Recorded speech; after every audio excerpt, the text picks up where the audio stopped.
preserving the traditions. Hello, hello, hello, everybody. I am the African Witch Bitch Hoodoo practitioner and teacher. So here's the situation that I need to discuss right quick. A lot of people hit me up telling me that they're running into a lot of practitioners who are not teachers but will be willing to do work for you for a hefty price, and they want to know if that's okay. Let me tell you why I'm against that. And you guys, people who've been, following me for a minute know my stance. I prefer to teach you.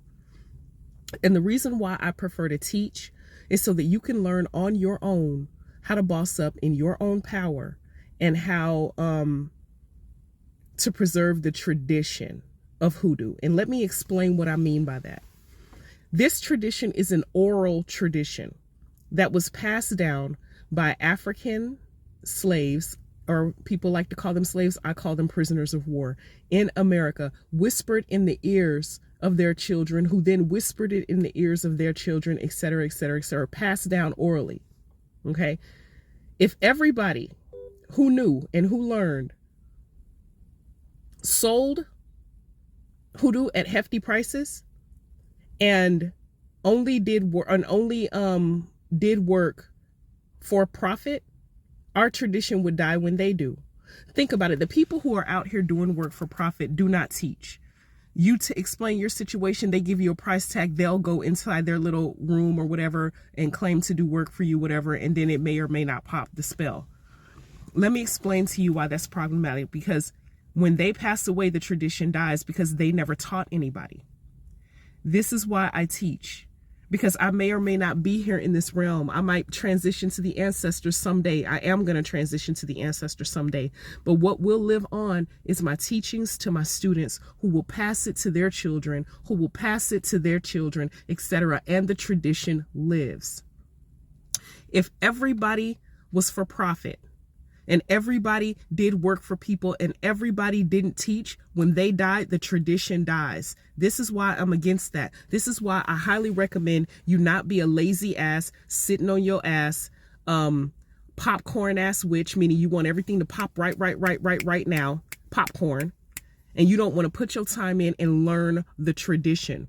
The tradition is a beautiful tradition. And I'm not just talking about hoodoo. I'm talking about any tradition under the umbrella of African spirituality. It is a beautiful tradition. They are beautiful traditions, and they should be preserved. This is why I'm against all these traditionalists that are from the continent, who will initiate you but charge you an asshole amount of money to do it. Like a fuck ton amount of money they will charge you in order to be to learn the tradition. They'll teach, but it's gonna cost you and it's gonna run you. And what if you're one of those people who don't have the money? Maybe you live in paycheck to paycheck, or fuck it, paycheck to Monday. That means you get paid on Friday. By Monday, you broke. That means that you don't have the birthright. You can't learn your birthright. But our ancestors didn't have a fuck ton of money. This was just the way of life for them. So I need y'all to understand that it's nothing wrong with teaching. It's absolutely nothing wrong with that. And if you really truly love your tradition, if you really truly do love your tradition, you literally, if you are a practitioner watching this right now, I'm gonna give you some homework from one seasoned practitioner to another. If you truly love your tradition, you have to tell yourself what's more important, preserving it and teaching other people, or bossing up your pockets.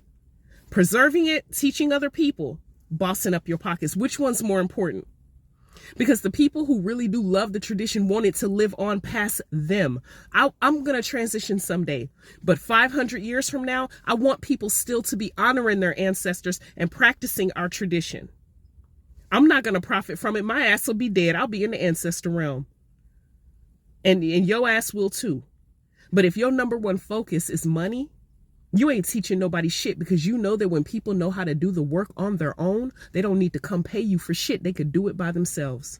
You teach people how to fish if you really truly love the tradition. You don't just, give them a plate of food. It's one thing to guide people and teach them, and it's a whole nother thing to keep the tradition locked up so that you can profit for it for years to come. Low vibrational versus high vibrational. You guys decide which one you are going to be. I am the African Witch Bitch Hoodoo practitioner. Ashe.